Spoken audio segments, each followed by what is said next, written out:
Olá, bom dia a todos e a todas. É com grande satisfação que o Centro de Estudos em Direito Municipal hoje recebe para uma palestra a doutora Alice Vordanov para falar sobre o seu livro Direito Administrativo Sancionador no Brasil, Justificação, Interpretação e Aplicação. Esse tema que já era importante, com a reforma da Lei de Improbidade Administrativa, ganha ainda mais importância. E a doutora Alice, então, vai nos falar um pouco também dessas alterações promovidas na Lei de Improbidade Administrativa. A doutora Alice é uma grande autoridade nessa temática, então ficamos muito felizes quando ela aceitou o convite. Ela tem esse livro aqui, que eu recomendo a todos leitura e aquisição, uma obra de referência.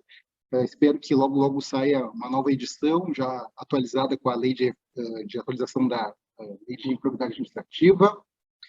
O evento contará também com a participação especial do meu querido colega, Dr. Johnny Prado, que se fará os debates com a doutora Alice, e terá como mediadora a doutora Catarina Paiva, que faz parte do programa de residência jurídica da PGM. Esse evento faz parte, então, das atividades acadêmicas do programa de residência jurídica da PGM de Porto Alegre, mas também é aberto aos demais servidores e público em geral. Então, sem mais delongas, então passo a doutora Catarina, que é a nossa mediadora do evento. Bom evento a todos. Bom dia a todos, né? É um prazer estar aqui, prazer receber a doutora Alice e o doutor Johnny Prado. O tema é muito importante, as mudanças trazidas na Lei de Improbidade Administrativa, elas refletem o momento que o país vem vivendo, eu acredito, né? A gente passou de uma coisa muito penalizadora dos gestores políticos, principalmente do executivo em esfera municipal, com a lei da ficha limpa, com a Lava Jato, com a medialização do judiciário, né? Eu acho que veio essa demanda por penalizar muito os gestores políticos com as passeatas de 2013, com o impeachment da Dilma, e agora a gente vem para um momento diverso que é, bom, será que os gestores ainda têm como gerir alguma coisa, ou será que agora eles estão completamente engessados pelos termos de ajustamento de conduta firmados pelo Ministério Público? E é isso, acho que as mudanças trazidas na Lei de Improbidade Administrativa vêm nesse sentido, de tentar devolver aos políticos a discricionariedade administrativa e política que é natural deles, que é natural que eles tenham, que eles possam agir conforme isso. E, por favor, doutora Alice. Bom, pessoal, bom dia. Eu estou muito feliz com esse convite do meu colega, querido colega Rafael Ramos. A gente, né, acho que já teve oportunidade de fazer, né, participar de outros eventos. O doutor Rafael, ele é meu colega no IDASAN também. Né, Rafael? Você está lá no IDASAN com a gente? Não? No Instituto de Direito Administrativo Sancionador? Se não estiver, eu convido você e a todos. O IDASAN é um instituto que é presidido pelo professor José Roberto Pimenta, que é um procurador da República incrível. A gente criou esse instituto em 2019, eu sou diretora acadêmica, e desde lá a gente vem reunindo muitas pessoas do Brasil inteiro interessadas em estudar esse tema, né, o direito administrativo sancionador. E para mim foi muito bacana, né, porque a gente percebeu o quanto esse tema, ele, ao mesmo tempo que ele está na vida, né, de todo mundo, muito no cotidiano, porque a administração pública ela se expandiu de tal maneira que desde as nossas questões de trânsito, até toda a nossa burocracia de servidores públicos, até questões relevantíssimas e muito maiores, relacionadas à concorrência, relacionadas a mercados regulados, relacionados agora, né, à improbidade administrativa, isso tudo vai gravitando, principalmente para a gente, né, nas nossas vidas como operadores jurídicos, e para quem é atingido, pelas empresas, por todos os cidadãos que são atingidos. E a gente começa essas discussões com uma pergunta, que é uma pergunta que me parece que é, né, seminal, mas direito administrativo sancionador, bacana, direito administrativo sancionador, mas qual o estatuto jurídico que regula o direito administrativo sancionador? Onde é que ele está escrito? O direito administrativo sancionador, ele é um só para todos esses ramos do direito, ou são vários direitos administrativos sancionadores? Foi um pouco dessas perplexidades, né, que me fizeram, no meu doutoramento, no meu doutorado, escrever sobre direito administrativo sancionador, e são essas discussões que aquecem o nosso grupo e as nossas reflexões, as nossas produções no âmbito desse instituto, que é o Instituto de Direito Administrativo Sancionador.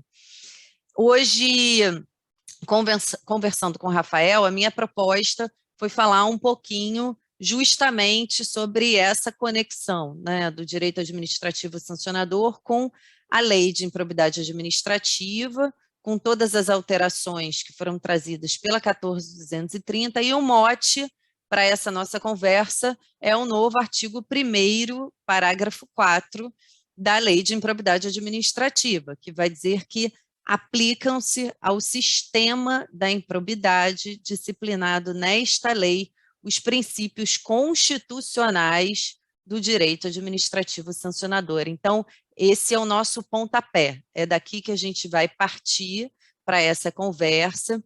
Eu agradeço a introdução que foi feita pela doutora Catarina, ao meu colega que vai estar aqui debatendo, o doutor Johnny Prado, e gostaria muito que vocês todos ficassem muito à vontade para fazerem perguntas, para participarem, porque esse é o mais importante, né? Nesses contatos virtuais que a gente tem, que acho que foram o melhor que a pandemia nos trouxe, a gente tem que tentar olhar o lado positivo, mas eles também são muito boring, né? São muito chatos em determinado momento. Então, vocês fiquem à vontade para perguntarem e trazerem dúvidas, que isso tudo vai tornar mais dinâmico nossa conversa.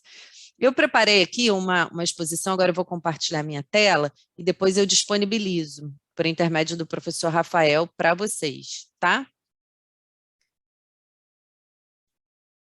Então, deixa eu botar no modo de exposição aqui, de slides, que é aqui. Vamos lá para o início. Tá funcionando, né? Tá aparecendo direitinho. Tá ótimo. Então, como eu falei para vocês, a gente parte aqui do parágrafo 4º do artigo 1º, e quando eu li o parágrafo 4º do artigo 1º, eu me fiz algumas perguntas que eu busquei reproduzir aqui para vocês, né? Então, quando eu olhei para esse dispositivo, a primeira coisa que me veio na cabeça foi, bom, mas isso foi uma inovação ou foi uma positivação de um entendimento que já estava pacificado, né? Já era assim que se entendia? E depois, esse dispositivo, ele é um avanço ou ele é um retrocesso? Será que a gente já parou para pensar se ele é bom, é benéfico, o que ele traz de bom e se ele traz coisas ruins também? A terceira pergunta talvez seja a pergunta mais desafiadora. Bom, ok, a gente entendeu que agora tem uma regra expressa que aplica a improbidade, ao sistema da improbidade, os princípios constitucionais do direito administrativo sancionador, mas quais são esses princípios, né?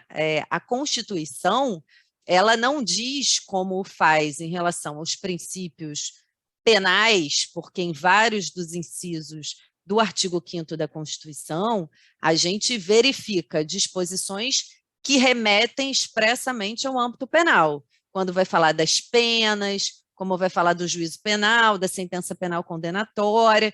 Em relação ao direito administrativo, esses dispositivos até existem, mas eles são muito pontuais.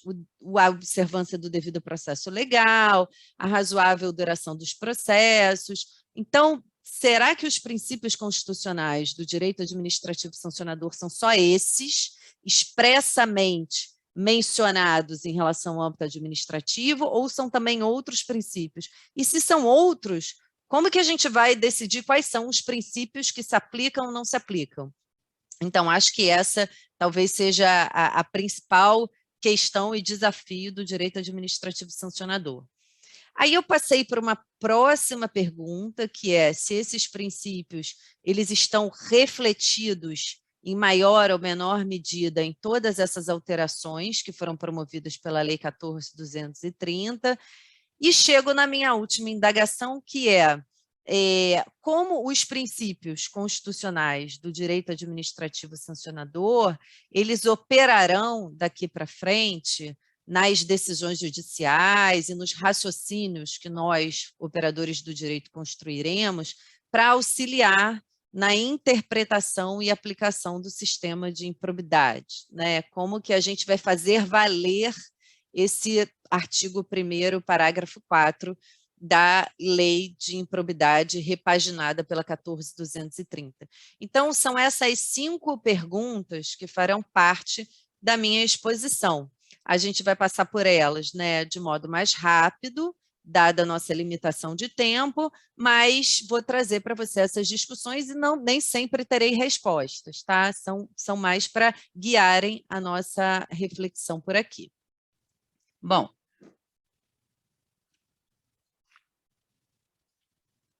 quando a gente pergunta se esse dispositivo é uma inovação ou uma declaração, a gente precisa olhar um pouquinho para a doutrina, né, e para a própria jurisprudência, para a gente saber como se entendia, como se encaixava a improbidade administrativa nessa classificação, nessa categoria, né?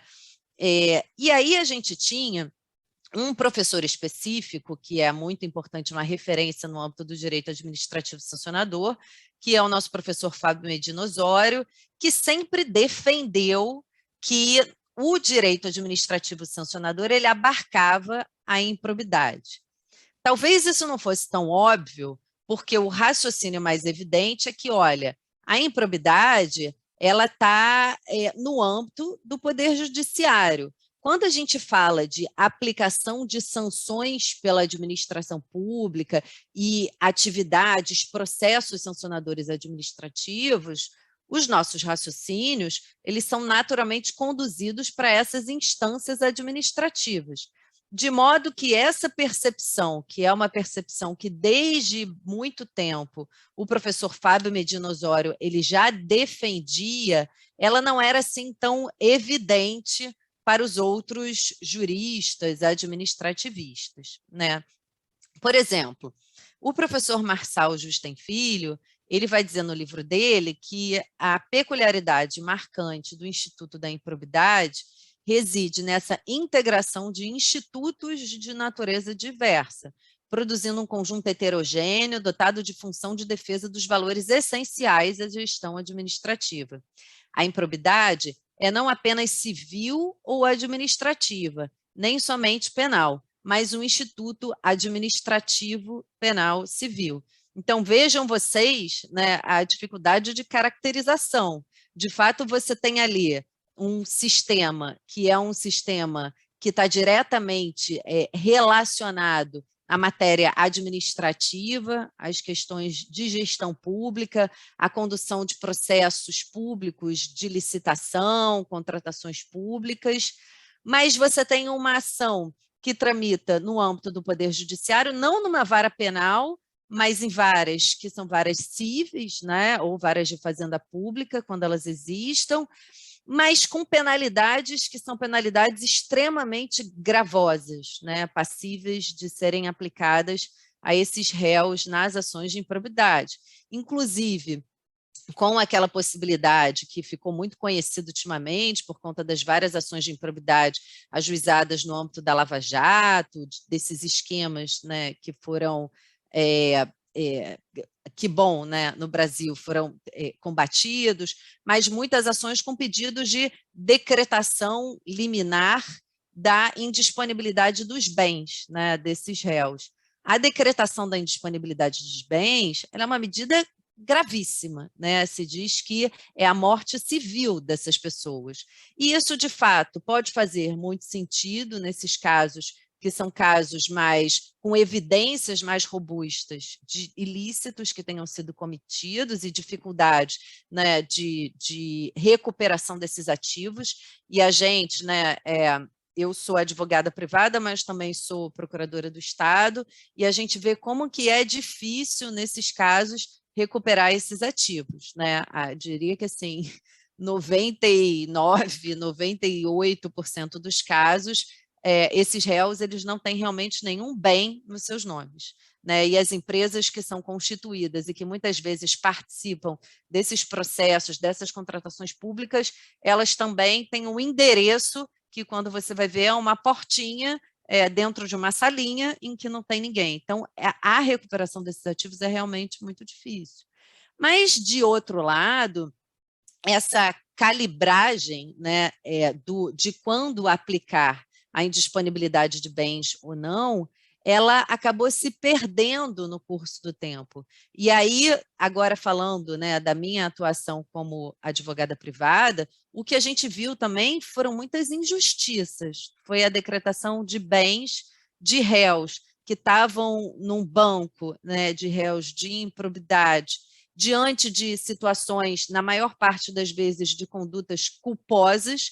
Então, eram gestores públicos, médicos, engenheiros, arquitetos, que acabavam assumindo uma função de confiança, uma função comissionada dentro da administração pública, e, de fato, se viam ali diante de uma urgência. Então, você tem uma obra que vai cair e que vai matar as pessoas, você tem um hospital com uma demanda que é uma demanda urgente, você tem obras dentro de um hospital que precisam ser terminadas, e aquele gestor sentou naquela cadeira recebendo um passivo de uma administração anterior e tendo que tocar essa obra para não perder o que já foi feito, mas de maneira relativamente rápida. Essas pessoas, muitas delas, né, elas acabaram sendo réis em ações de improbidade, com, seja, né, repercussões de medidas cautelares de indisponibilidade de bens que viraram do avesso a vida dessas pessoas, sejam com condenações que são absolutamente irrazoáveis, né? Assim, penalidades aplicando de maneira literal e sem uma dosimetria adequada aquelas multas, né, previstas no artigo 12 da Lei de Improbidade, de maneira que eu diria que é mesmo inefetiva. Essas pessoas não têm como pagar aqueles valores absurdos que foram colocados.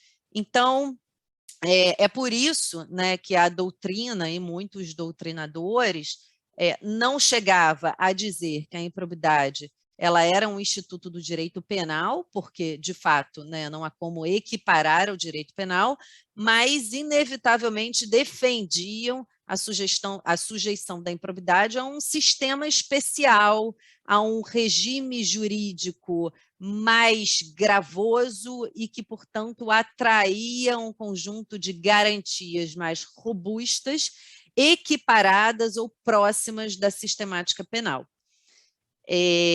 Aqui a gente tem, eu trouxe outra posição para vocês, dos professores Daniel Neves e Rafael Oliveira, que vão dizer que, não obstante a realidade legislativa descrita, a doutrina, de forma amplamente majoritária, entende que a ação de improbidade administrativa tem natureza civil, citando o entendimento do Supremo Tribunal Federal e do Superior Tribunal de Justiça. Aqui já o professor Rafael apontando um entendimento que, ao ver dele, era, e me parece que de fato era, né? Se eu tivesse que afirmar qual era o entendimento prevalecente, era o de que a natureza, né, dessa ação era uma natureza cível, mas com um plus, né? Era uma natureza cível, sujeita a um cuidado, a um regime que seria um regime mais gravoso e de garantias que deveriam ser interpretadas à luz dessa maior gravosidade, né? Então, acho que esse é uma síntese do que me parece que era o entendimento prevalecente. A professora Maria Silvia Zanella de Pietro, nessa linha, né, caracterizando que a natureza das medidas previstas no dispositivo constitucional, a sede constitucional da improbidade, a gente sabe que é o 37, parágrafo 4º, está a indicar que a improbidade administrativa, embora possa ter consequências na esfera criminal, com a concomitante instauração de processo criminal e na administrativa, caracteriza um ilícito de natureza civil e política. Bom, diante dessa constatação, né, e a minha conclusão é nesse sentido, né, que esse dispositivo, diante do entendimento, que era o entendimento prevalecente, me parece que ele é uma inovação. Ele não é um dispositivo meramente declaratório. A gente inaugurou uma nova normatividade, que era uma normatividade que, pelo menos, não era clara, ou não era a prevalecente em relação ao regime da improbidade. E aí, a próxima pergunta que a gente deve fazer, ou pode fazer, é, bom, já que agora é assim, diferente daquele entendimento prevalecente, isso foi um avanço ou isso foi um retrocesso? Alice, qual é a sua opinião? A minha opinião é que, primeiramente, pelo só fato de agora a gente ter uma previsão expressa sobre a condução interpretativa e de aplicação, né, da lei do sistema de improbidade, me parece que isso traz maior clareza e segurança jurídica. E eu já vejo isso como um ganho, né? Um ganho para que isso não fique nas mãos, né, ou de maneira aleatória, à mercê do entendimento do julgador de plantão que vai estar ali cuidando do meu caso. Porque da mesma maneira que eu podia ter um juiz que fosse um juiz mais sensível, né, a toda essa maior gravosidade da lei de improbidade, que então entendesse que, de fato, ele deveria se guiar mais pelas garantias do processo penal aplicadas por analogia, eu podia ter também um juiz que entendesse que a natureza dessas sanções é eminentemente cível e que, nesse sentido, essas garantias elas não seriam necessariamente aplicáveis ou não seriam de observância obrigatória. Então, agora a gente tem uma orientação para esse juiz, que é aplique-se o regime do direito administrativo sancionador. Como eu disse para vocês que o entendimento prevalecente, né, sempre foi o de que esse sistema era um sistema inserido na caixinha do direito civil, né, e não do direito penal, me parece que dizer que se aplicam os princípios constitucionais do direito administrativo sancionador é um ganho no que diz respeito ao incremento do sistema de garantias. E isso, a meu ver, fica ainda mais evidente quando a gente olha lá para o artigo 17d da Lei de Improbidade. Esse dispositivo, ele é um dispositivo muito didático, eu diria que ele é quase que 100% didático, e ele vai dizer que a ação por improbidade administrativa é repressiva, de caráter sancionatório, destinada à aplicação de sanções de caráter pessoal previstas nesta lei e não constitui ação civil, vedado seu ajuizamento para controle de legalidade de políticas públicas e para proteção do patrimônio público e social, do meio ambiente e de outros interesses difusos, coletivos e individuais homogêneos. Então, o que o legislador vai dizer com muita clareza é que, olha, essa é uma medida que é uma medida sancionatória, porque antes, quando a gente dizia que a natureza era uma natureza cível, isso de fato gerava, né, na nossa cabeça uma certa confusão, porque a gente sempre aprendeu lá na nossa faculdade que o direito civil ele está voltado a questões de reparação. Quando a gente fala de reparação, a gente está tratando de ressarcimento dos danos que tenham sido causados, num movimento que é um movimento que não se confunde com a aplicação de sanções. Reparação é uma coisa e aplicação de sanção é outra coisa. Em relação à reparação, o olhar que a gente tem, né, é um olhar que me parece que atrai também garantias, né? Evidentemente, uma pessoa ela não pode ser condenada a um ressarcimento sem o devido processo legal, sem que tenha a possibilidade de fazer provas de que, de fato, o tamanho do prejuízo é aquele, mas é um ambiente, né, em que, de fato, o que a gente está buscando é a restituição da situação status quo ante, numa percepção, né, de retomada de uma situação de justiça e de necessidade de se recompor aquilo que tinha, né, aquele dano, aquele prejuízo que foi causado. É diferente da possibilidade do manejo de sanções aplicações de multa e de sanções que são ainda mais graves previstas na lei de improbidade, porque elas tangenciam a perda de direitos políticos, a perda de cargos públicos, e que, de certa forma, têm uma aptidão, né, para gerar restrições a direitos fundamentais desses particulares que são afetados e de servidores públicos, que é muito maior. Então, o que essa lei vem ressaltar é que o que a gente está falando aqui é de sanção, é de punição pelo ilícito que foi cometido. Isso não quer dizer que, no âmbito da improbidade, caracterizado aquele ato ímprobo, a ação ela também não sirva ao ressarcimento desses danos, porque ela serve, né, como sempre serviu. Então, essa medida, de fato, seria muito ineficiente que o Ministério Público, por exemplo, tivesse que ajuizar 2 ações, uma ação que fosse uma ação de improbidade e uma de ressarcimento de danos. Agora, tanto são coisas que não se equiparam, que com as alterações, né, da lei, da 14.230, a gente sabe que hoje o titular exclusivo da ação de improbidade é o Ministério Público, então só ele pode ajuizar a ação, mas isso não afasta a possibilidade de que as procuradorias dos entes públicos ajuizem as ações com vistas ao ressarcimento ao erário, né? A restituição daqueles ativos que foram indevidamente afetados, né? Aos danos que foram causados ao erário.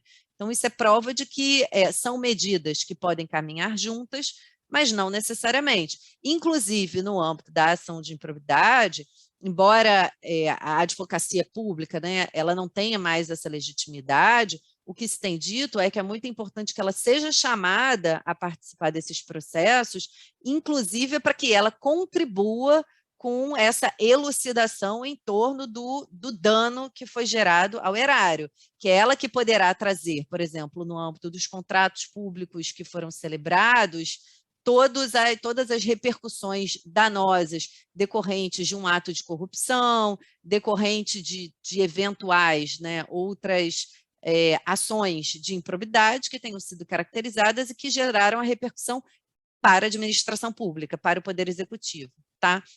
Esse dispositivo, então, o artigo 17, a meu ver, ele vem em linha com o artigo 1º, parágrafo 4º, para deixar muito claro que essas outras medidas que sejam de mera recuperação, ressarcimento ao erário, elas podem ser tomadas, mas não se confundem com a improbidade, justamente porque a improbidade ela está inserida nessa caixinha do sancionatório, ainda que do administrativo sancionatório, ela traz um regime especial de garantias, tá? Aí eu vou passar e vou dar uma corridinha aqui. Aí eu pulo para aquela minha terceira pergunta. Então, eu já identifiquei que foi uma inovação. A meu ver, essa inovação foi positiva, ela foi um avanço, e agora a gente precisa entender como que a gente vai aplicar essa inovação. Quando a gente vem para aquela pergunta, que é a pergunta, né, que gera o maior desafio para os operadores do direito, que é, bom, quais são esses princípios constitucionais do direito administrativo sancionador?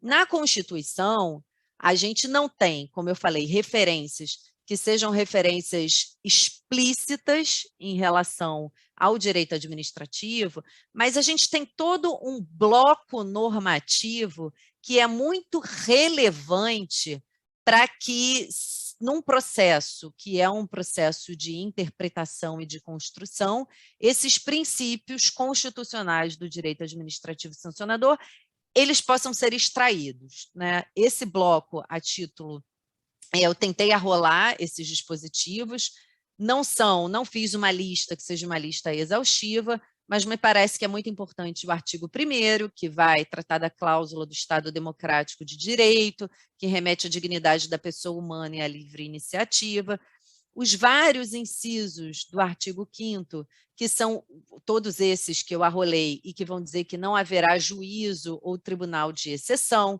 não haverá no âmbito penal e não haverá no âmbito administrativo também, né? Não há crime sem lei anterior que o defina, nem pena sem prévia cominação legal. Esse dispositivo do artigo 5º, ele se junta ao artigo 37 caput da Constituição, que vai falar do princípio da legalidade, que é aplicável à administração pública e também especialmente no âmbito do direito administrativo sancionador, e aí a gente entra, né, nas peculiaridades. Quando a gente vai, o trabalho hermenêutico de construção, de identificação dos princípios constitucionais do direito administrativo sancionador, ele passa pela formatação desses princípios, que são princípios extraídos da Constituição, às peculiaridades da atividade administrativa.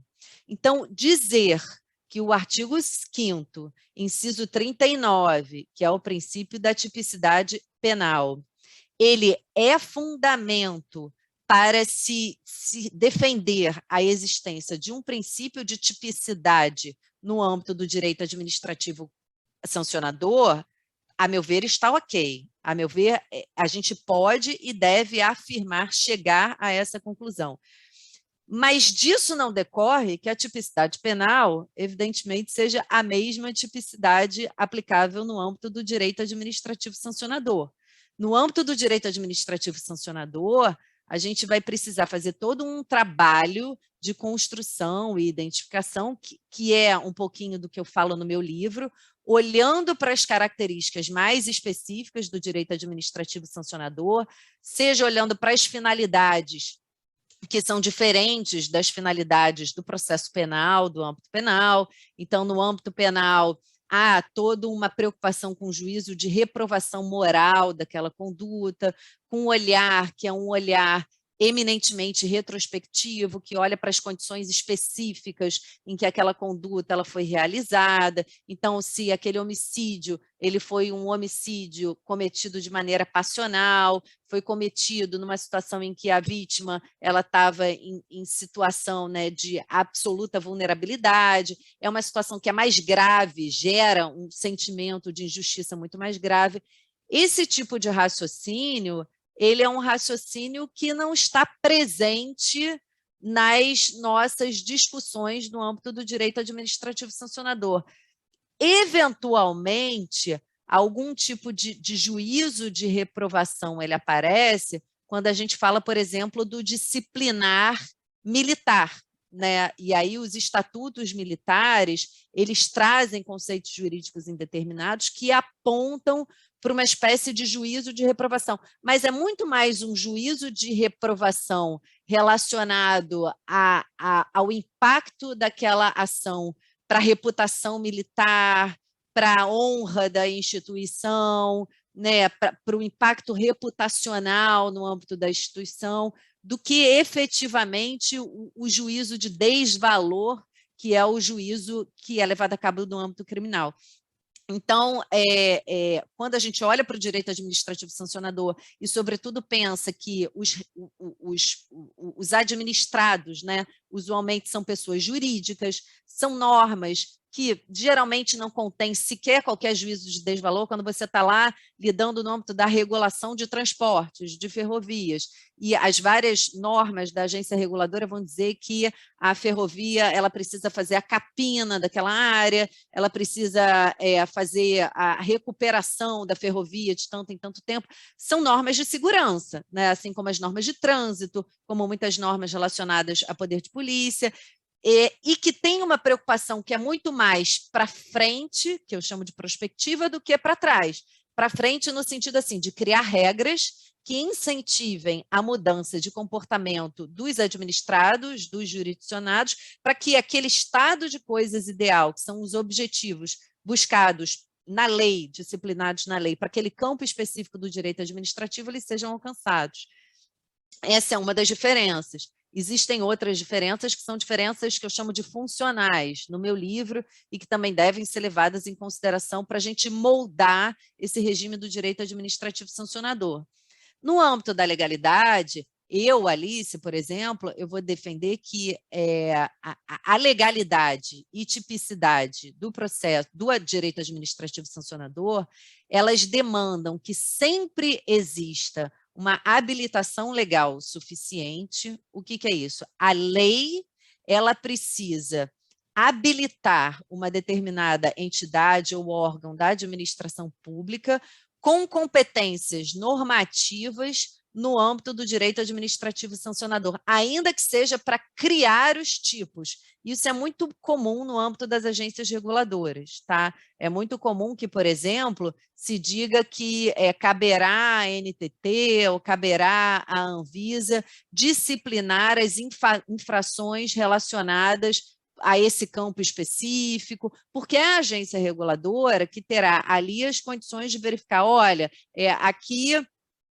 no âmbito de medicamentos, a bula do medicamento, ele tem que ser dessa forma, as informações elas têm que ser alteradas ou inseridas com tal frequência, esses produtos eles têm que ser dispostos de certa maneira para o consumidor ter um acesso que seja um acesso adequado a esses produtos.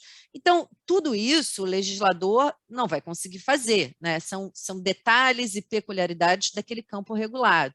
Agora, a Anvisa, ela nunca poderá criar tipos de maneira absolutamente inovadora sem que ela tenha sido previamente habilitada pelo legislador e sem que o legislador tenha, no mínimo, estabelecido quais são as diretrizes para a atuação da Anvisa. É por isso que eu defendo no meu livro que a tipicidade do direito administrativo sancionador ela é uma tipicidade que demanda habilitação legal suficiente, mais o que eu chamo de pré-determinação normativa. O que é a pré-determinação normativa? É justamente uma previsão, ainda que por intermédio de ato infralegal, por norma da agência reguladora, mas que tenha uma densidade normativa suficiente para eu saber, eu administrado, o que eu posso fazer ou o que eu não posso fazer. Então, não pode simplesmente a Anvisa, com base naquela habilitação legal que disse que ela tem competência normativa para definir os tipos administrativos, me punir porque eu não fiz a capina, se não tiver uma regra que antes que diga expressamente que eu estava obrigada a fazer a capina dessa forma. E isso por quê, gente? Isso porque essa dedução, essa conclusão, ela, na verdade, ela decorre do próprio artigo 1º que eu coloquei ali. Ela é uma decorrência da cláusula do Estado de Direito, de segurança jurídica, né? É a necessidade que eu tenho de saber como me comportar para que, então, eu só seja penalizada pelo Estado se eu descumprir esse comportamento que estava previamente definido. E o que eu digo também é que a tipicidade ela não exige que aquela régua, né, da penalidade, da punição da multa, por exemplo, ela esteja na lei, mas que a lei, pelo menos, deverá dizer quais são as sanções a que o administrado ele está sujeito. De novo, para que eu não seja surpreendida, a Anvisa ela pode disciplinar na sua regulamentação que a não realização da capina vai me gerar uma multa que varie entre 10 mil e 20 mil reais. Mas ela não pode inventar, né, por uma decisão do gestor de plantão que esteja lá, que pelo fato de eu não ter realizado a capina, eu estarei suspensa a uma... enfim, a uma suspensão de um direito de contratar com a administração pública ou alguma outra penalidade que não esteja previamente disciplinada ou trazida num rol legal. Isso para dizer para vocês que essa construção, né, essa identificação de quais são e de como operam esses princípios constitucionais do direito administrativo sancionador, ela não é simples, ela não é fácil, mas ela é muito importante. E hoje, com esse reconhecimento na lei de improbidade, a gente tem um campo muito fértil, um incentivo que me parece muito positivo para caminhar na construção desses raciocínios. Assim como eu falei do artigo 5º, inciso 39, a gente vai ter outros dispositivos, que fala que a lei penal não retroagirá, salvo para beneficiar o réu, e esse é um dispositivo que tem dado o que falar em relação à lei de improbidade, por conta do princípio da retroatividade, né, da lei sancionatória mais benéfica. Eu até separei uns slidezinhos no final e posso passar por eles rapidamente. Outros que falam que nenhuma pena passará da pena do condenado, que é o princípio da individualização. Aqueles dispositivos que aí de fato são mais amplos e abarcam a seara administrativa, o devido processo legal, contraditório, a ideia de que a própria presunção de inocência, ninguém será considerado culpado até o trânsito em julgado, e outros, né? Então, eu trouxe esses dispositivos e o raciocínio que a gente faz é um raciocínio que é o raciocínio do chamado ius puniendi único, né?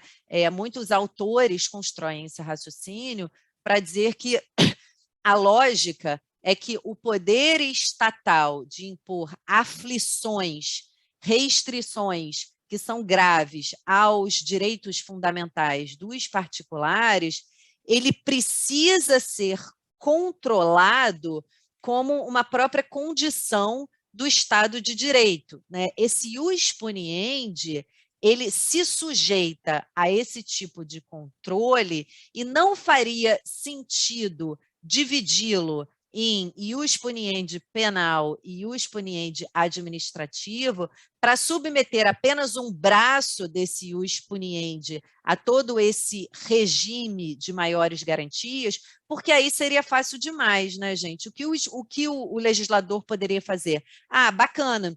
Sabe o que a gente vai fazer agora? A gente vai fazer uma ampla despenalização de uma série de tipos, a gente vai transportar esses tipos do direito penal para o direito administrativo, porque no direito administrativo não há necessidade de observância de garantias. Então, a gente coloca isso tudo ali, a gente diz que é direito administrativo, a gente cria sanções que são bastante severas, não dá para criar a sanção de restrição da liberdade, né? Porque aí o encarceramento ele é exclusivo do direito penal. Mas a gente cria várias outras, né? Agravando bastante, a ponto de inviabilizar a continuação de uma atividade daquela pessoa física ou jurídica, e dessa forma a gente tem um Estado mais eficiente. Não é assim que funciona, né? A lógica por trás do ius puniendi único é justamente de que todo o exercício de poder pelo Estado, nos seus diversos braços, ele precisa estar submetido a um regime de garantias, né? Um regime que discipline o exercício do poder sancionatório estatal.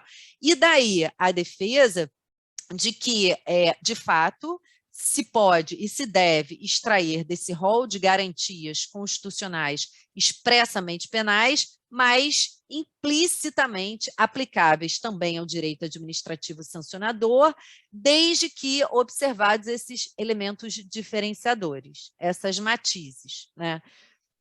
Nisso, pessoal, a gente entra num campo que é um campo gigantesco de discussões, tanto em relação de quais são essas matizes, né?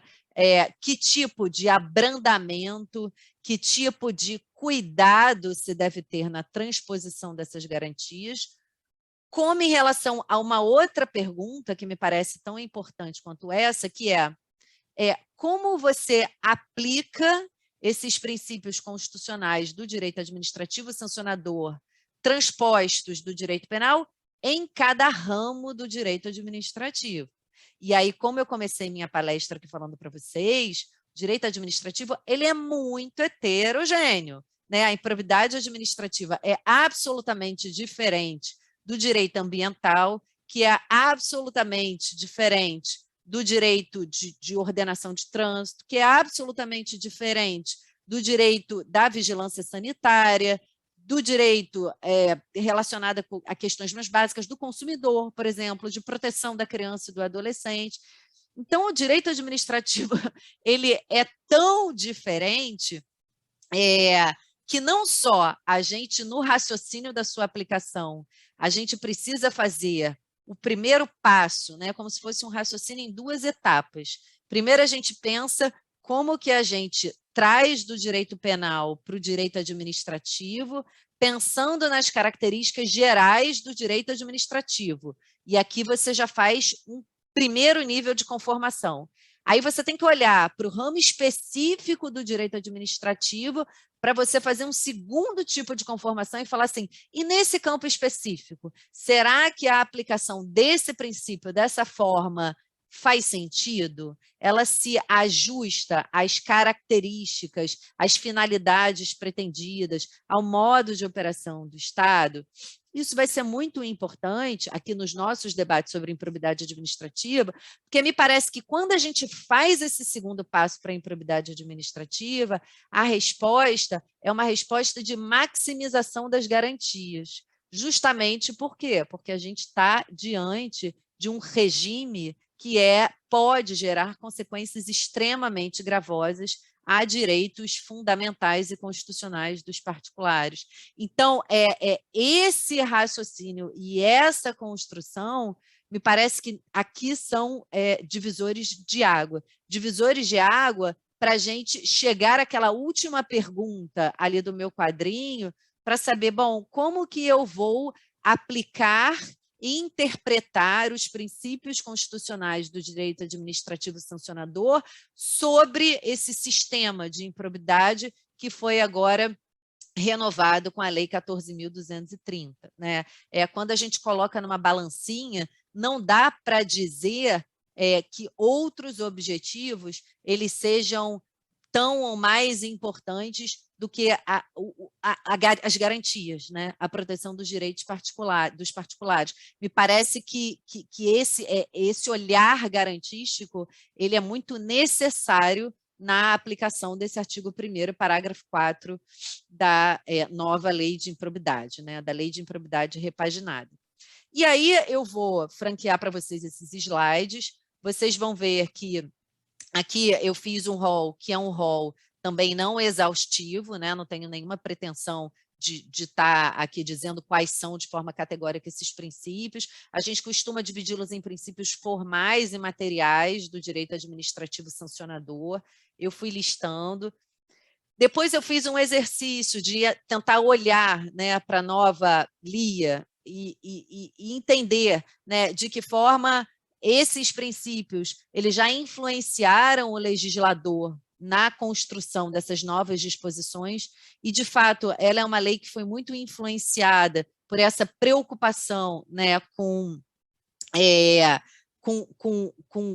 um regime que vinha se mostrando, né, muito despreocupado com as garantias fundamentais, muito rigoroso, e um regime que, no final do dia, era muito inefetivo e ineficiente. Né? A gente tem uma série de dados trazidos em pesquisas que foram feitas para mostrar que a capacidade tanto de recuperação de ativos por intermédio das ações de improbidade, quanto de efetiva aplicação dessas penalidades, dessas sanções, era muito baixa. Né? Isso acabou ficando muito evidente com a introdução nas nossas práticas e rotinas do Instituto da Leniência, né? A partir do momento em que as próprias procuradorias, as controladorias gerais, e aí com uma vanguarda muito interessante da AGU, né?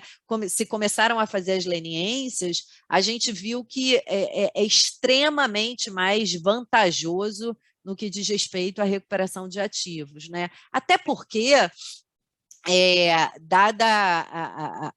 enfim, né, a gente sabe que o Ministério Público ele tem uma série de atribuições e muitas vezes o que a gente via e vê são petições iniciais que eram muito genéricas, né, com construções que muitas vezes pecavam por não estarem amparadas em indícios mínimos. Então, o próprio Ministério Público não tinha uma definição muito clara de quais eram aquelas ações. Me parece que, premidos, né, por um dever de ofício de tomar alguma providência, acabavam ajuizando essas ações, mas, no fim das contas, não conseguiam provar que, de fato, teria havido uma conduta, porque nessas ações, o ônus probandi é do Ministério Público. Embora no primeiro momento a gente tenha, né, um princípio de presunção que vigorava naquela primeira fase da improbidade, que já não existe mais, e que geralmente é suscitado quando se é deferida uma cautelar de indisponibilidade, que é indúbio pro societatis, era muito comum que no final dessas ações os pedidos fossem julgados improcedentes, justamente à luz da generalidade dessas petições iniciais. Hoje, a nova lei de improbidade, ela reforça o devido processo legal, o contraditório e a ampla defesa, ao dizer que essas petições iniciais, por exemplo, elas precisam ser mais cuidadosas. O artigo 17, parágrafo 6º, traz expressamente requisitos que devem ser observados pelo Ministério Público. Vai dizer que a petição inicial deverá individualizar a conduta do réu e apontar os elementos probatórios mínimos e ser instruída com documentos ou justificação que contenham indícios suficientes da veracidade dos fatos e do dolo imputado. Então, são vários os dispositivos que robustecem os princípios do devido processo legal, do contraditório e da ampla defesa, inclusive, né, dispositivos que têm gerado maior polêmica, como aquele dispositivo que diz que a sentença será nula se for uma sentença condenatória que for proferida em detrimento, sem que tenha sido oferecida ao réu a oportunidade de produzir uma prova que ele tenha requerido ou solicitado, né? Então, de fato, é um dispositivo que, com a generalidade que foi, né, que acabou prevalecendo, eu acho que eu coloquei aqui é o artigo 17, parágrafo 10F, nulidade da sentença condenatória que tiver indeferido uma prova requerida pelo réu. Aí a gente olha lá para o artigo 5º da Constituição e pensa no princípio da razoável duração do processo. Será que faz sentido, né, uma prova que seja uma prova manifestamente incoerente, incompatível com aquela ação, né, desnecessária? Será que ainda assim o juiz estará obrigado a acolhê-la? Me parece que esse dispositivo será objeto ainda de interpretações pela jurisprudência, até para a gente fazer valer o princípio da razoável duração do processo, né, que também é um princípio constitucional do direito administrativo sancionador. Então, há dispositivos que densificam o princípio da culpabilidade, sobretudo sob a ótica do dolo, né, que foi bastante reforçado, dispositivos que densificam o princípio da proporcionalidade, tanto a proporcionalidade dosimetria no momento da aplicação da sanção, quanto a proporcionalidade que se preocupa com as consequências daquela pena, daquela sanção que foi aplicada, né? Então, há muitos dispositivos, principalmente relacionados a pessoas jurídicas, que dizem que o juiz deverá considerar os efeitos daquela sanção para o funcionamento da empresa, deverá levar em consideração a função social da empresa. São dispositivos que vêm conectados, né, com o espírito da LINDB, com aquelas disposições que foram inseridas na LINDB. Dispositivos que se preocupam com non bis idem, né, tratando da necessidade de maior coordenação entre as várias instâncias sancionatórias. Isso já era uma demanda também muito em evidência, tanto da doutrina como na própria jurisprudência, né? A gente coordenar a lei anticorrupção com a lei de improbidade, com os próprios dispositivos da lei de licitações e evitar que você tenha uma superpenalização daquele gestor, para, no final das contas, a gente ter um modelo que seja mais racional e que crie bons incentivos, né? Ou seja, que não gere aquele resultado de apagão das canetas, né? Que vem sendo muito criticado por conta de um engessamento da própria administração pública. E aí, entrando aqui nos últimos slides, muito rapidamente, uma discussão, aqui eu falo, né, da maior gravosidade, uma discussão que está muito na ordem do dia e que foi recentemente separada para ser julgada quanto à sua repercussão geral pelo plenário do STF, diz respeito à retroatividade ou irretroatividade dos dispositivos trazidos pela Lei 14.230, né, aos casos de improbidade administrativa que estejam em curso. Esse tema está muito na ordem do dia por conta de uma nota técnica, que é essa nota técnica 1 de 2021, que foi publicada pela 5ª Câmara do Ministério Público Federal. E nessa nota técnica, o Ministério Público, trazendo considerações sobre o sistema de improbidade, sobre a maior preocupação extraída do artigo 37, parágrafo 4, que é a necessidade de tutela da probidade, integridade do patrimônio público e social, né, à luz de um olhar que seria um olhar da improbidade como um sistema crucial para a repressão desses atos ilícitos, né, no âmbito da sistemática mais ampla do ordenamento jurídico para reprimir esse tipo de conduta, falando da necessidade de se interpretar à luz desse novo artigo 1º, parágrafo 4º da LIA, entender como esses princípios todos do direito administrativo e sancionador serão aplicados. Nessa nota técnica, o Ministério Público vai fazer consideração sobre todos esses princípios, tá?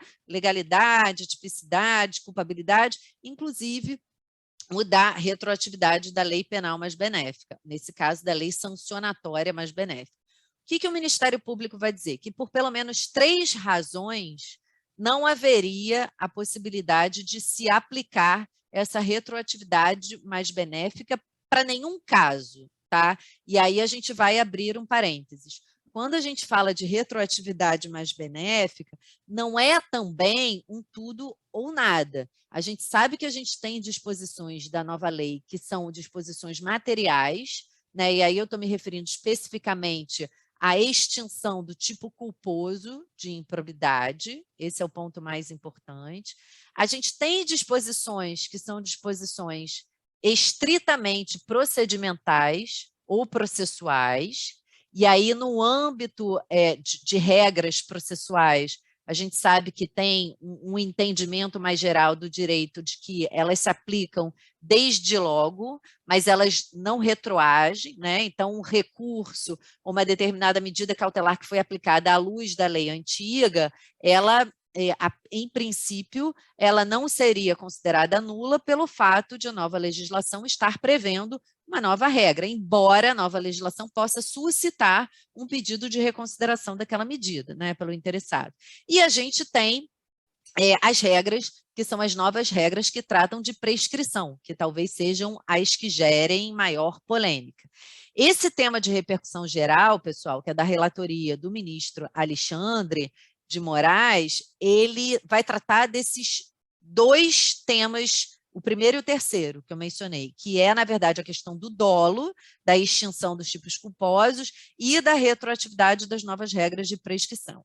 O Ministério Público, ele vai dizer que nada retroage, primeiro, por conta dessa necessidade de uma leitura do direito administrativo sancionador à luz das peculiaridades do direito administrativo, então ele entende que isso afastaria essa possibilidade de aplicação do princípio da retroatividade, que seria exclusivo para o âmbito penal. Ele vai dizer que do artigo 37, parágrafo 4º da Constituição, se extrai uma preocupação extremamente forte com a tutela da probidade e que, portanto, aplicar a retroatividade importaria em retrocesso quanto à tutela da moralidade administrativa e violação, consequentemente, a esse artigo 37, parágrafo 4º.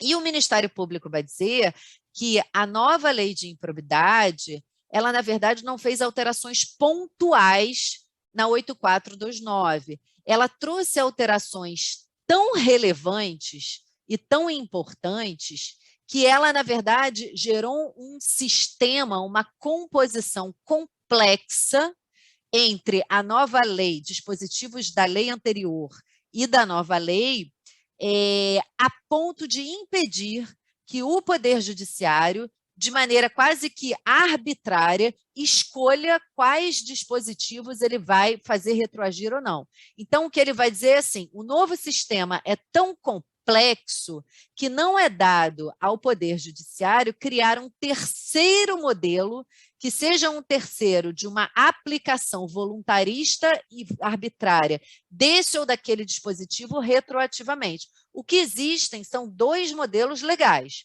o modelo anterior e o novo modelo. E esses modelos se aplicam, respectivamente, às ações antigas, ajuizadas antes da nova lei, e o novo modelo às ações novas. Não dá para o Poder Judiciário, sob pena de violação do princípio da separação dos poderes, criar um terceiro modelo. Eu entendo que as considerações do Ministério Público, com todo o respeito, elas não são suficientes para afastar essa lógica de retroatividade no caso da lei de improbidade. Tá? Aqui eu fiz algumas considerações e compartilho com vocês. Me parece que as diferenças entre esses campos penal e administrativo, de fato, respondem por uma aplicação das garantias penais com matizes, mas elas não colocam os objetivos de prevenção, dissuasão e repressão de atos ilícitos em um patamar mais elevado do que o objetivo igualmente intrínseco e importante para o direito administrativo sancionador de tutela dos direitos e garantias dos administrados. Então, me parece que um primeiro erro de premissa do Ministério Público é achar que, no âmbito do sancionador administrativo, o objetivo repressivo de tutela da probidade estaria acima dos direitos fundamentais. A meu ver, não está. Não há como afirmar, a priori em abstrato, que essas diferenças de um campo para o outro, e principalmente diferenças finalísticas e operacionais, levem a essa conclusão defendida pelo Ministério Público. O maior punitivismo, e me parece que esse é um outro equívoco, ele não assegura melhor prevenção, dissuasão e repressão de ilícitos, né? O Ministério Público parte dessa premissa de que haveria um retrocesso, porque o sistema mais rigoroso da Lei 8429, ele seria mais apto para gerar prevenção, dissuasão e repressão de ilícitos. E como eu falei para vocês, as evidências mostram que não tem sido bem assim. Essas ações de improbidade têm sido muito pouco efetivas, né?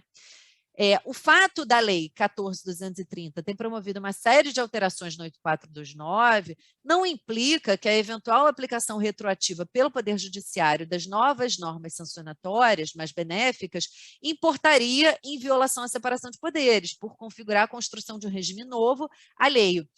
Primeiro que o legislador nunca disse que essa retroatividade mais benéfica ela não poderia acontecer, né? Pelo contrário, ele disse lá no artigo 1º, parágrafo 4, que os princípios constitucionais do direito sancionador se aplicam. Segundo, que ao concluir pela aplicação retroativa das novas disposições, a exemplo da extinção da punibilidade nesses tipos culposos, o que o Poder Judiciário está fazendo é cumprindo seu papel primordial de guardião da Constituição e de defensor dos direitos fundamentais. Quando ele faz esse tipo de raciocínio, muito ao invés de ele estar violando a separação de poderes, ele está exercendo o seu papel precípuo de protetor dos direitos fundamentais. Não se trata de criar um novo regime, mas de interpretar e aplicar o regime criado pelo legislador à luz da Constituição e do próprio elemento sistemático de interpretação. De novo, a gente volta para o artigo 1º, parágrafo 4º. Né? E aí deixando um recado final que a ausência de corrupção e a tutela da probidade, eles são um dos componentes da boa gestão pública, né? Mas não exaure a preocupação em torno de gestão pública. Esse componente ele se comunica a diversos outros: eficiência, atualização da gestão pública, atualização de seus métodos, incorporação de novas tecnologias. Então, o que a gente precisa fazer é, na verdade, ter um olhar holístico que leve em consideração todas essas preocupações. E me parece que esse entendimento do Ministério Público, ele olha apenas das lentes ou sob as lentes da necessidade de tutela da probidade, que efetivamente, né, é uma preocupação enorme e devemos ter todo cuidado, de fato, para não termos retrocessos, mas não me parece que nesse caso estaria tão em perigo o retrocesso alardeado pelo Ministério Público. Eu vou encerrar, eu já acabei meu tempo, né, Diane? Peço 1000 desculpas, Catarina, e me coloco à disposição aqui para alguma conversa final. Deixa eu tirar o compartilhamento aqui. Muito obrigada, doutora Alice, foi excelente a sua apresentação. Eu acho que ficou muito claro que as alterações trazidas pela 14.230 objetivavam reduzir a discricionariedade na aplicação da lei de improbidade administrativa, né, relacionando expressamente com alguns princípios do direito penal, mas também afastando que ela fosse usada no lugar da ação civil pública, por exemplo, né, que era o que a gente muito via. Acho que a ação civil pública praticamente acabou, só tinha com pedido de improbidade administrativa, né. E essa nova lei, ao contrário do que muito foi falado na mídia, ela vai, na verdade, ajudar o combate à corrupção, já que vai trazer um combate com o devido processo legal, com regras mais explícitas e claras, que foram as alterações trazidas na LIA, como foi perfeitamente explicado pela doutora Alice. Vou passar a palavra para o doutor Johnny Prado, debatedor de hoje. Bom dia a todos, bom dia, professora. Prazer recebê-la aqui na nossa PGM. A palestra, como não poderia ser diferente, foi foi muito elucidativa, foi brilhante. A professora Alice é, como o Rafael disse no início, um dos maiores nomes do direito administrativo sancionador, há muito já escreve sobre isso, e é um prazer recebê-la aqui para falar desse tema que está na pauta do dia. A gente teve esse debate já, professor, assim que a lei estava para nascer, tivemos aqui promotores, membros do MP, o ministro Napoleão Nunes Maia também esteve aqui, e realmente fica muito polarizada essa questão do avanço geralmente fica diferenciado se é membro de controle do Ministério Público, dos Tribunais de Contas, se é membro de procuradoria, advogado, enfim. E exatamente a dicotomia é essa que a professora trouxe, a própria residente falou brilhantemente no início da explanação dela sobre essa questão a necessidade do giro pragmático, né, da administração pública gerencial, aquele abandono do direito francês, né, do apego ao direito francês que nossa administração pública tinha, para um avanço para uma administração pública mais pragmática, para o consequencialismo, mas que ele ficou travado com essa questão do protagonismo, do controle, aquilo que o José Vicente Mendonça dizia, do debate, né, da disputa pelo controle, do protagonismo dos órgãos de controle. Então, eu queria saber da professora, primeiramente, claro que a professora já adiantou, mas como a professora recebeu essas mudanças da nova lei. E eu queria citar um artigo que, salvo engano, a professora publicou com o professor Carlos Zari, naquela sessão da mudança da LINDB, que para mim ainda, apesar de vários artigos que foram publicados depois, aquela coleção da FGV inicial, né, apesar da dificuldade que foi do início, né, da mudança da LINDB, para mim ainda são os melhores artigos que se tem sobre o tema, ainda sempre volto ali para buscar, que é a questão de quem paga o risco desses processos, né? E aqui nós podemos citar o risco para o gestor, que ele fica, muitas vezes, o gestor ele é da iniciativa privada, vem trabalhar na administração pública para ajudar, para contribuir, enfim, e perdem contrato pela questão de compliance, perdem dinheiro contratando advogados privados, porque ficam com medo daquela questão da improbidade administrativa. Recentemente tivemos, acho que uma das primeiras condenações, acho que no Tribunal de Justiça de São Paulo, que condenou o Ministério Público a ressarcir os gastos com os honorários dos advogados dos réus. Então, eu queria que a professora trouxesse, talvez fizesse um paralelo com a questão da LINDB, que talvez não pegou no nosso Brasil, com essas mudanças da nova lei de improbidade e como a professora recebeu essas mudanças. Oi, Johnny, muito obrigada pela sua pergunta. Você sabe, esse artigo 27 da LINDB, né, a LINDB, ela é muito aclamada, muito comentada, mas, de fato, o artigo 27, ele acabou não pegando, né, na linha do que você falou. As pessoas pouco leem, pouco sabem o que o artigo 27 diz. O artigo 27, ele vai dizer que a decisão do processo nas esferas administrativa, controladora ou judicial poderá impor compensação por benefícios indevidos ou prejuízos anormais ou injustos resultantes do processo da conduta dos envolvidos. E aí, quando o professor Carlos Zari me chamou para a gente escrever esse artigo, e para mim foi uma honra, e me franqueou a oportunidade de discutir com ele, né, o que está por trás desse dispositivo, e a preocupação é justamente essa, assim, era uma tentativa de criar um senso de responsabilidade, incentivar que as ações de controle, elas fizessem, né, esse juízo de uma espécie de justa causa para serem ajuizadas. Então, ao invés de ações temerárias que não se preocupam com o tipo de repercussão, com a gravidade daquelas ações na vida daquela pessoa, daquela empresa, na paralisação de funcionamento de uma empresa, com toda a repercussão para os funcionários daquela empresa, para a coletividade, que esse tipo de olhar e de preocupação ele pudesse ser tomado em consideração.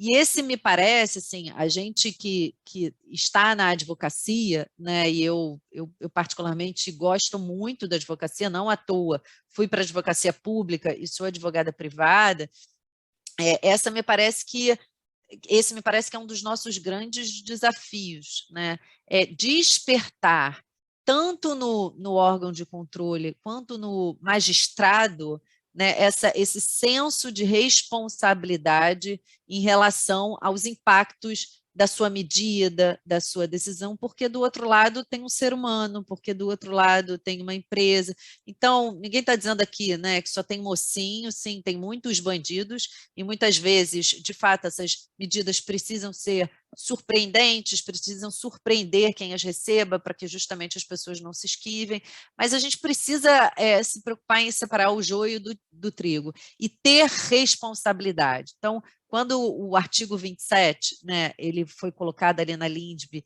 e para que ele foi pensado, foi justamente para que esse efeito ele pudesse ser produzido.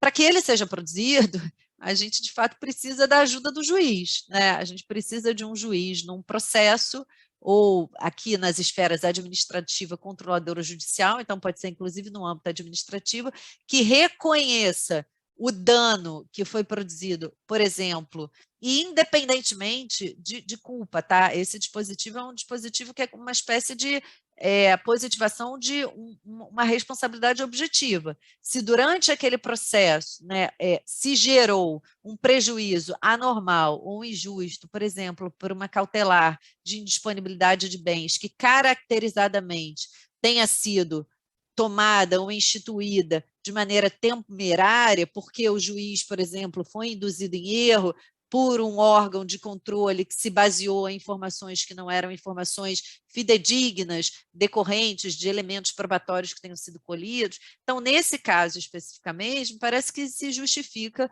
que esse tipo de medida seja aplicado. É um caminho que poderá, né, trazer bons frutos e incentivos se, de fato, ele puder ser praticado. Praticado, evidentemente, com responsabilidade. A gente não está defendendo aqui que toda e qualquer cautelar ela gerará um direito a uma indenização. Por isso que o dispositivo ele traz os adjetivos, né? Ele vai falar indevidos, anormais, injustos. Então, há um juízo de valoração daquilo que fugiu à razoabilidade. A ideia era conter esse tipo de medida. Hoje, a 14.230, ela vai ao encontro dessas preocupações de maneira mais objetiva, porque quando ela estabelece ali, né, que a petição inicial ela tem que trazer esses requisitos mínimos, a sentença ela tem que contar com esses requisitos mínimos, com esse tipo de verificação, essas todas são exigências que também contribuem para esse tipo de atuação mais responsável. Então, me parece que a gente está indo no bom caminho.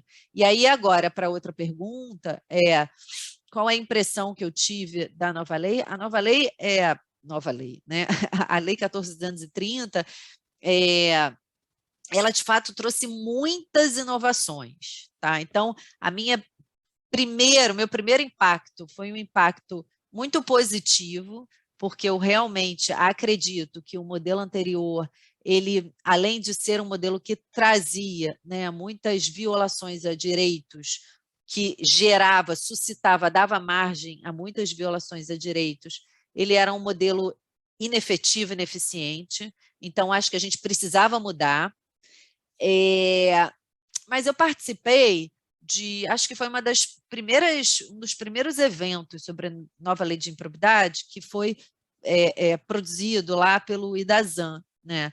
E aí o professor José Roberto Pimenta, ele chamou muitas pessoas para falarem, de muitas instituições, com olhares assim bastante distintos uns dos outros, e ali eu tive a oportunidade de ter contato com algumas pegadinhas dessa lei que também me geram alguma margem de preocupação. Então, eu acho, a meu ver, a gente não precisa, né, ter uma opinião dicotômica sobre a nova lei. É tudo ou nada, é boa ou ruim. Me parece que ela tem dispositivos que são muito positivos, porque incrementam garantias fundamentais, mas me parece também que a gente tem que ter um olhar, assim, sabendo, né, das nossas instituições políticas, e a lei, ela nada mais é do que o resultado, né, de um grande conjunto de interesses, de forças sociais, políticas, econômicas, que pressionam ali a nossa instituição política para que uma lei seja sancionada, editada e sancionada. Então, há todo tipo de interesse. Um dos dispositivos, por exemplo, foi um membro do Ministério Público também, um procurador, ele vinha falando das repercussões dessa lei, por exemplo, para as improbidades no campo eleitoral, né? E aí ele vinha me falando que o dispositivo na lei eleitoral que tipificava várias ações como improbidade, ele foi revogado. De outro lado, foi inserido um dispositivo que diz que os partidos políticos eles não se submetem à lei de improbidade, mas apenas à responsabilização que é específica da lei de partidos políticos, que é um tipo de responsabilização que que segundo ele, eu não entendo, né, não tenho maior propriedade para falar, mas que é muito pouco efetiva, né? Que é uma responsabilização, por exemplo, que está estrita à restituição dos danos, salvo o melhor juízo, e que esses danos eles são restituídos com recursos do fundo partidário, e que os recursos do fundo partidário são nossos. Então, assim, a minha leitura é que a gente precisa ter um olhar muito crítico, né, de todos os dispositivos. A gente ainda está numa fase de experimentação e compreensão para entender como, de fato, eles serão aplicados. Em alguns casos, me parece que o caminho hermenêutico poderá, né, corrigir o rumo de uma interpretação de uma exegese legal que talvez seja mais evidente, mas não a mais adequada e correta. Em outros casos, eventualmente haverá a necessidade de um manejo de uma ação de controle, quiçá perante o Supremo Tribunal, de controle abstrato, para que esses dispositivos aí efetivamente violadores de regras constitucionais, eles sejam extirpados dessa lei, mas isso são cenas do próximo capítulo, né? Concordo, professora. Na verdade, hoje em dia, né, tudo está nessa dualidade, tudo é nessa dicotomia, ou é bom ou é ruim, e a gente fica sempre na superfície, discutindo na superfície questões que sem aprofundar diretamente no tema, e eu concordo que há partes boas da lei, há partes até desnecessárias da lei, mas que se tornou necessária por conta da interpretação ou por conta dessa intolerância com o erro administrativo que se tinha. Então, se precisou dizer por meio da norma aquilo que a norma já dizia e bastava a interpretação, mas se preferiu normatizar. Felizmente, a gente já está acabando o nosso tempo aqui da palestra, mas eu queria só aproveitar a professora para explicar para os residentes, e a professora já dizia isso há muito tempo, da onipresença do direito administrativo, da administração das condutas, a administração da sociedade, como o professor Gustavo Binemboim também já trazia, e eu tive a oportunidade de debater com um colega da doutora, que é o Rodrigo Zambão, que para mim hoje é uma das pessoas que melhor fala de direito administrativo, que eu mais gosto de ler, de ouvir. Mas eu queria que a professora explicasse e dissesse para a gente o que ela entendeu na pandemia. A professora trouxe a questão da pré-determinação normativa, do direito sancionatório, e eu queria que a professora trouxesse para os residentes que o direito sancionatório não se esgota ali, né, na questão da lei de improbidade, que tem essa confusão de trazer o direito sancionatório apenas nos processos punitivos, né, onde vai se punir um servidor, ou, enfim, uma confusão com a lei de improbidade. Mas a pandemia, ela acho que demonstrou bastante essa presença do direito administrativo na sociedade, a presença do direito sancionatório na vida dos cidadãos, e eu queria que a professora dissesse para os residentes onde a gente encontra o direito sancionatório e como viu essa aplicação do direito sancionatório nesse período da pandemia. A pandemia, ela prova, né, justamente essa preocupação com olhar para as características de um direito que precisa ser, de um ramo do direito que precisa reagir com muita rapidez, com base em orientações que são técnicas, que são orientações, muitas vezes, nesse caso, né, ainda indefinidas, e de reações que, para a bem da população, né, para salvar a população, elas devem estar, né, mudando de maneira muito rápida. Para esses casos, a gente precisa do direito administrativo, a gente precisou do direito administrativo sancionador e, eventualmente, de algumas medidas penais que foram consideradas por violações, mas o processo de alteração do direito penal, por todas as, né, as formalidades que são exigidas, ele, de fato, e precisa ser, né, muito mais rigoroso. Para lidar, né, com as urgências, veio o direito administrativo sancionador, trazendo um conjunto de previsões tanto na área sanitária, né, para a disciplina do ir e vir das pessoas, para a disciplina das possibilidades de frequência e estabelecimentos públicos, quanto um direito que foi um direito especial relacionado a contratações públicas, né?